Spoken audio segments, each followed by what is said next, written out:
Welcome back, everybody. Let's get into the question of the day, and quite obviously asking you about this big day where many of the grade 7 and 12 pupils here in South Africa will be making their way back to school. And the question is, will you be sending your child to school today, and why? And if not, why as well? We'd love to hear from you at Morning Live, SABC, hashtag Morning Live. And let's hear your views, South Africa. Certainly is a big one there, Leanne, and can't wait. And maybe I'll ask you your views as well later on as a parent with school-going kids. We'll park that for the time being. Right, let's take a look at the news diary. These are some of the stories we'll be tracking today. Learners in grades 7 and 12 are today expected to return to school. This, of course, is part of the Department of Basic Education's plan for the phased reopening of schools following the national lockdown. The EFF is today expected to hold protests in Johannesburg and Cape Town against racism and police brutality. And just taking a look at those figures once again, as it stands in South Africa, the total number of confirmed COVID-19 cases, 48,285. The number of deaths now at 998. There's a total of 24,364 recoveries, bringing the total number of active cases to 22,923. The numbers there on your screens right now. Please, if you have any questions for information, 24 hours, 0800 029 999 is the number you can call. That WhatsApp number, that's the Government COVID-19 Support Service, 0600 123 456. And looking at that provincial breakdown of statistics, the Western Cape still in the lead there, 31,824 number of confirmed cases there. Eastern Cape is at 5,974. Gauteng, 5,946. KwaZulu-Natal has 3,108 cases. The Northwest Province, 523. Free State, 361. Limpopo, 227. Mpumalanga has 189. And the Northern Cape now surpassed that 100 mark. They have 114 positive cases. All right, so the tests conducted to date, 920,064. Confirmed cases, 48,285. The recoveries at this point are 24,364, which means that active cases are sitting at 22,923. And unfortunately, our death toll at the moment is just below 1,000. We're at 998 deaths. So let me quickly jump into the global figures that we have available for you this morning. The global picture, not looking too good. 6.8 million confirmed cases of COVID-19. The death toll is sitting at 397,000 deaths. That's up 5,647 from yesterday. The US is still, surging ahead. They alone yesterday had 23,408 more cases.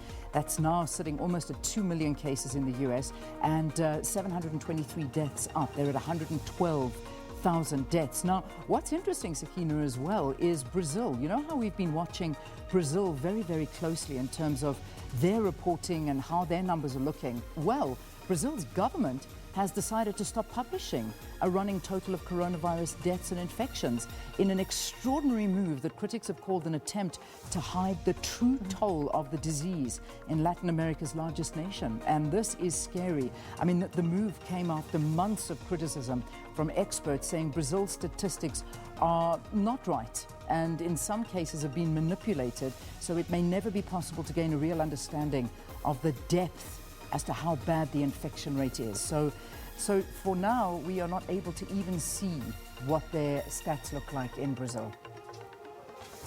All right, let's take a look at some of the trending topics now, and starting off, hashtag school reopening, and that's self-explanatory. Schools reopening today. It's a phased reopening, and of course grades 12 and 7 expected to return. Not all schools though, some are simply not ready as per the norms and standards that have been set out, and in some instances, as we saw in the news, Leanne, already teachers testing positive, so putting a spanner in the works for some schools to return today. Yeah, so do stay tuned. We're going to be talking to Professor Mary Metcalf. She's, of course, an education specialist, and we'll be chatting to her about this. So don't go anywhere. That'll happen after the 6:35 news headlines. Right, moving on to the next one, hashtag Belgium. So this has got to do with Black Lives Matter still.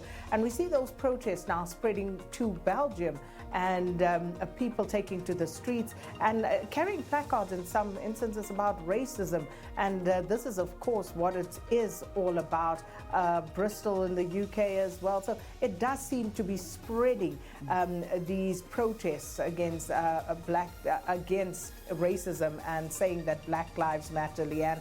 We know here in South Africa, of course, the governing party also having some event on Friday with regard to this. But as you heard Bishop Mukhoba saying that, yes, sometimes we need to take a closer look at what's happening right here at home as well in terms of what we are faced with. Yeah, it's quite amazing to see around the world statues of people that were revered in the earlier decades are now being vandalized and destroyed. I know in the UK this is happening. Belgium it happened, and I know that was the one that people were wanting. King Leopold II in Belgium vandalized during these anti-racist protests this week. So it honestly is a global movement at the moment.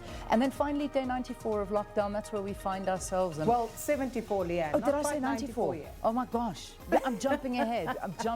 I'm sorry. Thank you, Sakina. 20 days. 20 Day 74, day 74. So this is a day that, of course, we see schools going back and opening en masse. And let's see how that goes. Grade 12s, grade 7s.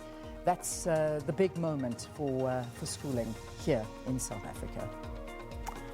All right, and that's where we'll leave it for our trending topics. And it was the weekend. Usually it would be bumper packed with sports news. Sports news of a different kind, of course. Vela Nasi, among other things, Mike Tyson being offered just over R1 million to get back in the ring. Wow. Leanne, you were talking about how good he was looking in a training video not so long ago.